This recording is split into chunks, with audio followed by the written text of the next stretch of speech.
En este último vídeo de la lección 1 vamos a hablar de la unificación y de los comienzos del dinástico. Como hemos tenido ocasión de ver en los vídeos precedentes, los tres estados incipientes del Alto Egipto predinástico, el reino de Hieracómpolis, el reino de Nagada y el reino de Tinis o Abidos, se unieron, muy a principios de Nagada III, en un único reino unificado del Alto Egipto predinástico, que muy pronto emprendió un proceso de expansión política y militar que lo llevó por el sur hasta la altura de Elefantina, es decir, de la actual Asuán, de la primera catarata, y por el norte hasta el Mediterráneo.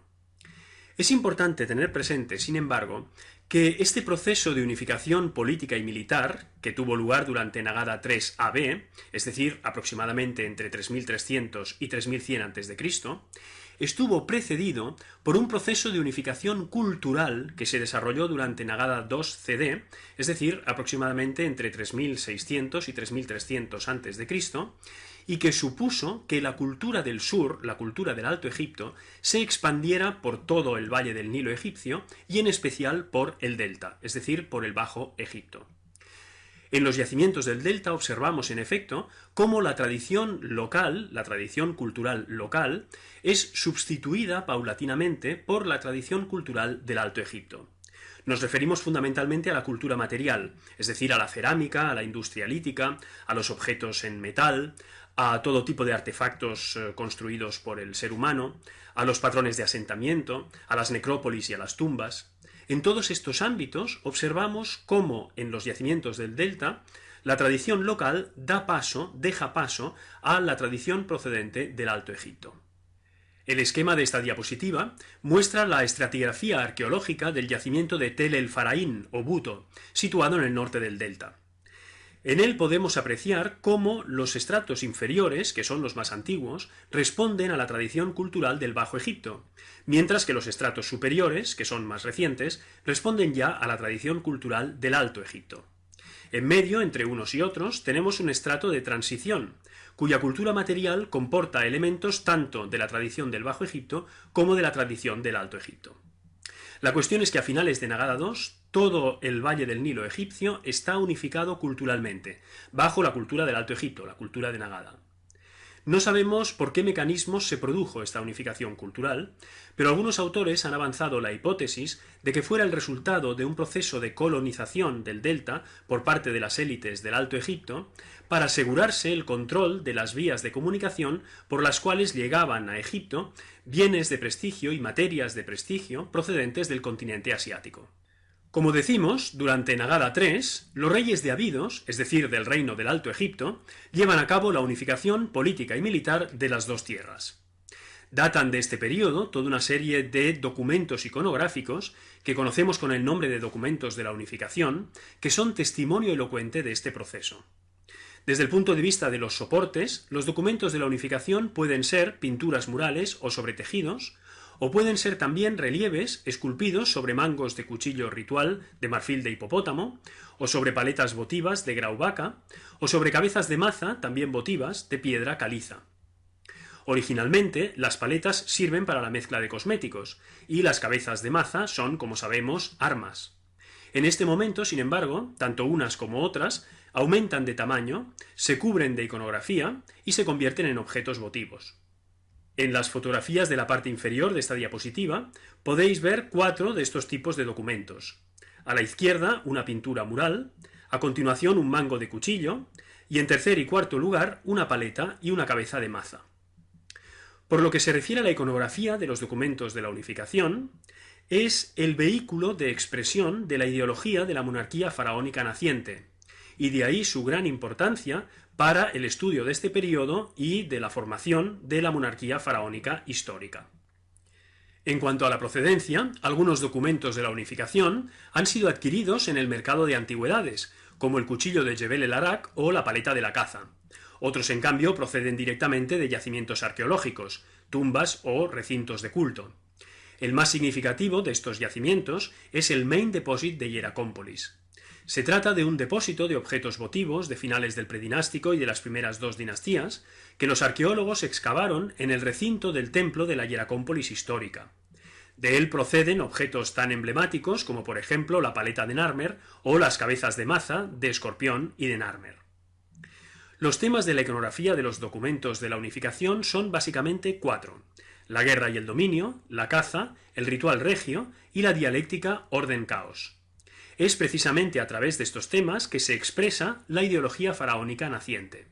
Conozcamos algunos de estos documentos de la unificación. Estos que veis aquí son los frescos pintados en los muros de la llamada tumba 100 de Hieracómpolis, fechada muy a finales de Nagada II CD, es decir, algo antes de 3300 a.C. Estamos en el momento inmediatamente anterior a la unificación, y por eso estos frescos deben ser considerados más bien como un precedente inmediato de los documentos de la unificación propiamente dichos. Como sabemos, las élites de Hieracómpolis se enterraron durante Nagada II AB y después durante Nagada III en el cementerio HK6. Pero durante Nagada II CD abandonaron este cementerio y pasaron a enterrarse en la localidad HK31, situada en el límite mismo entre el desierto y las tierras de cultivo. Es allí donde a finales del siglo XIX los arqueólogos excavaron la famosa tumba 100. El emplazamiento de la localidad HK31 nos es actualmente desconocido, porque después de la excavación y documentación de la tumba 100 y de otras tumbas de esta misma localidad, los arqueólogos abandonaron el lugar, que volvió a ser cubierto por las arenas del desierto o tal vez por la vegetación. A la izquierda de la diapositiva tenéis el dibujo de la parte más importante y mejor conservada de los frescos. Como podéis ver, el tema principal es una procesión de barcas.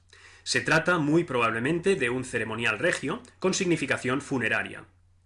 Alrededor del tema principal tenemos una serie de motivos secundarios asociados a la caza, a la guerra y al dominio, los más importantes de los cuales os los he reproducido, ampliados, a la derecha y por debajo de la imagen general. Dos de ellos además aparecen en las fotografías de la derecha. Los frescos de la tumba 100 no han llegado hasta nosotros, pero sí que conservamos una fiel reproducción de los mismos realizada en el momento de la excavación de la tumba. Estas fotografías corresponden a esta reproducción. En la superior, a la izquierda, podemos ver el famoso tema del Señor de los Animales, es decir, del personaje entre dos leones rampantes, en este caso rojo el de la izquierda y negro el de la derecha. El rojo es el color que según los egipcios simbolizaba el desierto y la esterilidad, mientras que el negro es el color de la fertilidad, de la tierra negra de Egipto, fertilizada por el limo del Nilo. Algunos autores han propuesto, por tanto, ver en este motivo una alusión a la capacidad del líder o del rey de mantener en equilibrio fuerzas cósmicas opuestas. Es el tema de la dualidad, del que hablábamos en el primer vídeo de esta lección. En la fotografía inferior, también a la izquierda, podéis ver la primera representación conocida del motivo de la masacre del enemigo, destinado a convertirse en uno de los temas iconográficos más significativos de la realeza faraónica histórica. Podéis ver a un personaje que blande su maza ante otros 3 personajes arrodillados y sometidos a él. De Nagada III AB, es decir, ya propiamente del periodo de la unificación, data el famoso cuchillo de Jebel el Arak, hoy conservado en el Museo del Louvre. En la parte superior del recto de este hermoso objeto podemos ver de nuevo el motivo del Señor de los Animales, pero esta vez con una factura claramente elamita o mesopotámica, una evidencia, entre otras, de contactos e influencias que en este momento hubo entre Egipto y el Golfo Pérsico. En el verso podemos ver escenas de lucha, que evocan, sin duda, los conflictos del momento. En la parte superior de esta diapositiva podéis ver el dibujo del recto del mango de cuchillo del Metropolitan de Nueva York. El tema representado es una vez más el de la procesión de barcas, como en la tumba 100 de Hieracómpolis. La iconografía de este objeto nos interesa particularmente porque en la parte superior derecha podemos ver la imagen de un rey sentado en su trono, portando el flagelo y tocado con la corona blanca. Se trata de una de las representaciones más antiguas de lo que en tiempos históricos será específicamente la corona del Alto Egipto. Además, en la parte central inferior del mismo objeto, podemos ver una de las representaciones más antiguas también de lo que en tiempos históricos será la capilla simbólica del Bajo Egipto, con el techo abovedado. En la parte inferior de la diapositiva podéis ver el dibujo del mango de cuchillo de Hieracómpolis, que hoy se guarda en el Ashmolean Museum en Oxford. Aquí, en el verso, es decir, a la izquierda, podemos ver una representación, una de las más antiguas, de lo que en tiempos históricos será la capilla simbólica del Alto Egipto. Se trata del mismo edificio que, presumiblemente, presidió el recinto cultual HK29A de Hieracómpolis, como tuvimos ocasión de comentar. De Nagada 3 a B datan asimismo, como hemos dicho, las grandes paletas votivas decoradas. Las más antiguas no presentan su decoración organizada en registros horizontales, como esta que veis aquí, que es la llamada paleta de la caza, uno de cuyos fragmentos se guarda en el Museo del Louvre, mientras que los otros dos se guardan en el Museo Británico. A la izquierda de la diapositiva os la he puesto en posición vertical, que es la posición correcta de observación, como quiera que se trata de una paleta escutiforme. En la parte inferior de la diapositiva, en cambio, os la he puesto ampliada y en posición horizontal, para que podáis apreciar mejor la hilera izquierda de cazadores, que en este caso es la superior. En este documento se representan las dos modalidades posibles de caza: la caza al herbívoro, que es alimenticia y por lo tanto sin peligro, y la caza al carnívoro, a la gran fiera salvaje, en este caso al león, que es una caza peligrosa y por tanto socialmente prestigiosa.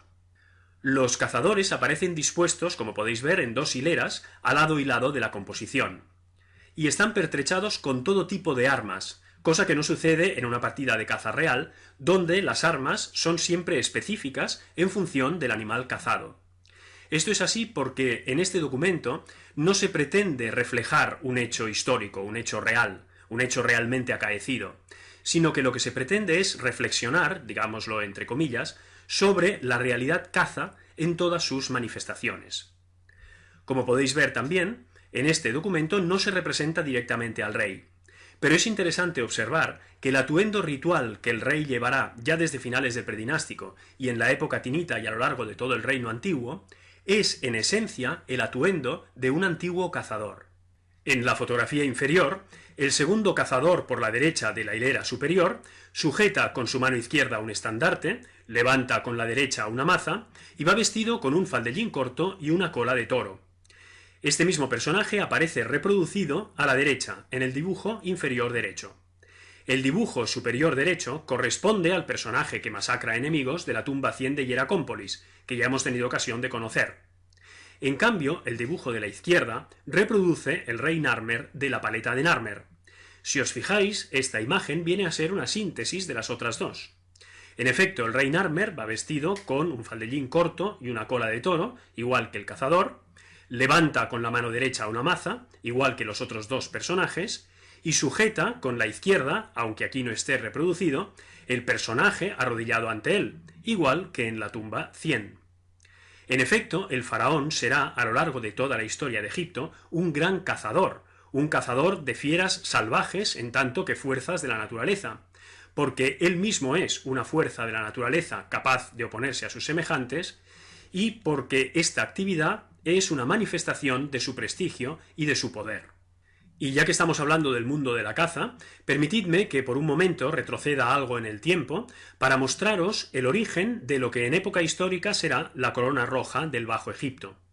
En la parte central de esta diapositiva os he reproducido dos personajes que proceden de sendos grabados rupestres del desierto oriental de Egipto, fechados en un momento impreciso pero en pleno predinástico. Se trata de dos líderes de caza, y están tocados con la forma más antigua conocida de lo que después será la corona roja. A la izquierda de la diapositiva podéis ver la fotografía y el dibujo de un fragmento de cerámica fechado en Nagada 1, en cuya superficie aparece en relieve una representación de este mismo tocado. Como podéis ver, pues, tanto la corona roja como la corona blanca, que veíamos en un mango de cuchillo en una diapositiva anterior, son símbolos originarios del Alto Egipto que en el momento de la constitución del Estado dual histórico, como sucedió con otros muchos símbolos, como las dos capillas de que hablábamos también anteriormente, fueron asignados, repartidos entre el Alto y el Bajo Egipto, justamente para que simbolizaran las dos mitades del nuevo Estado dual. Volviendo a los documentos de la unificación, aquí tenéis tres paletas fragmentarias que ya tuvimos ocasión de mencionar cuando hablábamos de Hieracómpolis. Los dos fragmentos de la izquierda corresponden a la llamada paleta del león o del campo de batalla, o también de los buitres, debido a la decoración de la parte inferior del recto, que es la que podéis ver aquí. Los dos fragmentos se guardan hoy en el Museo Británico y en el Ashmolean de Oxford.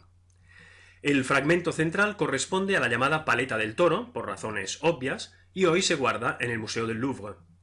El fragmento de la derecha corresponde a la llamada paleta de las ciudades, también por razones evidentes, y hoy se guarda en el Museo del Cairo.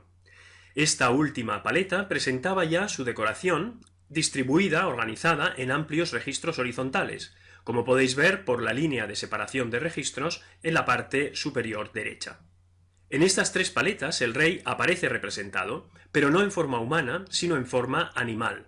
A la izquierda como un león que devora enemigos, en el centro como un toro que embiste un enemigo, y a la derecha como una serie de animales, un halcón, un león, un escorpión, que destruyen fortalezas o bien que fundan ciudades, según algunos autores.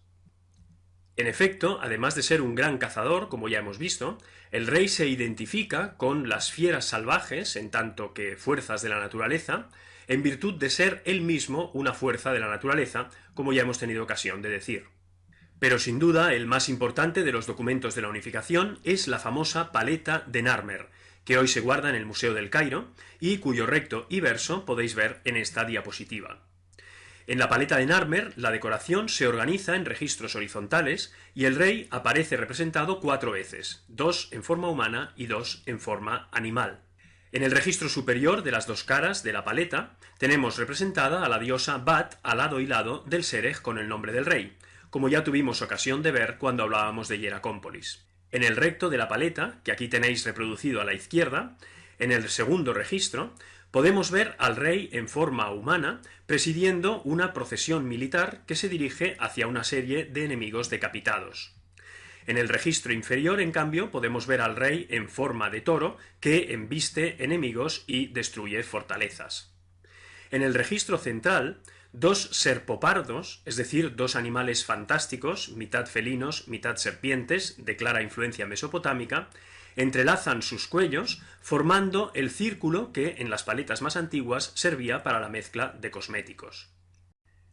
En el verso de la paleta, que aquí tenéis reproducido a la derecha, en un amplio registro tenemos al rey representado en forma humana en el conocido motivo de la masacre del enemigo, que aquí recibe su forma canónica y definitiva. Además, también tenemos representado al rey en forma de un halcón que sujeta una personificación de la tierra del delta, de la tierra de los papiros, que se ven brotar inmediatamente por debajo del propio halcón. Este último motivo alude muy probablemente al dominio del rey sobre el Bajo Egipto, y por tanto al hecho de que la unificación de las 2 tierras estaría ya completada. En efecto, la paleta de Narmer, fechada alrededor de 3100 a.C., es considerada por los egiptólogos como el documento que señala el final del predinástico y el principio del dinástico, de la primera dinastía, de la cual Narmer sería el primer faraón. No en vano, en la paleta de Narmer, como podemos ver en estos 2 detalles correspondientes al recto y al verso, el rey aparece tocado por primera vez en un mismo documento con lo que a partir de ahora será la corona roja del Bajo Egipto, a la izquierda, y la corona blanca del Alto Egipto, a la derecha. Esto significa que el estado dual histórico está ya en marcha. De Nagada III a B datan también, finalmente, las grandes cabezas de maza votivas decoradas, las más importantes de las cuales son la cabeza de maza de escorpión, que podéis ver en esta diapositiva, y la cabeza de maza de Narmer, que veremos en la siguiente. Las 2 se guardan hoy en el Ashmolean Museum, en Oxford, y proceden, como también la paleta de Narmer, del Main Deposit de Hieracómpolis. En ambas, la decoración se organiza en registros horizontales. En esta diapositiva podéis ver el dibujo y la fotografía de la parte conservada de la decoración de la cabeza de maza de escorpión. En ella, el rey aparece representado en forma humana, ataviado con el atuendo ritual, el faldellín corto y la cola de toro, tocado con la corona blanca y portando en la mano una azada. La escena corresponde muy probablemente a la fundación de un templo. En esta otra diapositiva podéis ver asimismo el dibujo y la fotografía de la cabeza de maza de Narmer. El rey aparece también representado en forma humana, sentado en su trono bajo un dosel y sobre un podio, portando en la mano el flagelo y tocado con la corona roja. La escena corresponde a un ceremonial del llamado Festival de Set, un gran ritual de rejuvenecimiento del rey y de regeneración del universo entero. Vistos los documentos de la unificación, podemos decir que durante el reinado de Narmer se produce la transición del predinástico al dinástico. Pero es que además este reinado supone una inflexión fundamental en la historia de Egipto, que se observa en distintos ámbitos, de los cuales nosotros vamos a destacar aquí tres. En primer lugar, Narmer es el último rey que es representado iconográficamente tanto en forma humana como en forma de gran fiera salvaje. En efecto, a partir del segundo rey de la primera dinastía, el faraón será representado siempre exclusivamente en forma humana. En segundo lugar, los motivos de influencia elamita o mesopotámica que aparecen en algunos documentos de la unificación, como los serpopardos de la paleta de Narmer o el motivo del señor de los animales del cuchillo de Jebel el Arak, que aquí tenéis reproducido otra vez, desaparecen por completo de la iconografía faraónica. Y en tercer lugar, los objetos que a finales del predinástico habían servido como vehículos de la ideología faraónica, es decir, las cabezas de maza, las paletas y los mangos de cuchillo, que tenéis en la parte superior de esta diapositiva, dejan de ser utilizados de forma súbita y drástica tras el reinado de Narmer y son sustituidos por otro tipo de objetos, como los que veis en la parte inferior de la diapositiva, entre los que destacan las etiquetas analísticas, las primeras dos por la izquierda, de las que tuvimos ocasión de hablar en el primer vídeo de esta lección. De este modo, los que hasta ahora habían sido los canales de la ideología faraónica dejan paso a nuevas formas de expresión. Si os interesan los documentos de la unificación y su iconografía, podéis ver las referencias bibliográficas y webgráficas que tenéis en esta diapositiva y también en esta otra. Una vez completada la unificación, hacia 3100 a.C., los reyes unificadores abandonaron Abidos como lugar de residencia y se establecieron en Menfis, fundada en el vértice del delta, en el límite mismo entre el Alto y el Bajo Egipto, y convertida a partir de ahora en la capital del nuevo Egipto unificado. De la fundación de Menfis y de su palacio real, así como del templo de la principal divinidad de la ciudad, el dios Ptah, en griego Hefesto, nos hablan distintos autores clásicos como Heródoto, Manetón o Flavio Josefo. En esta diapositiva tenéis los pasajes en cuestión.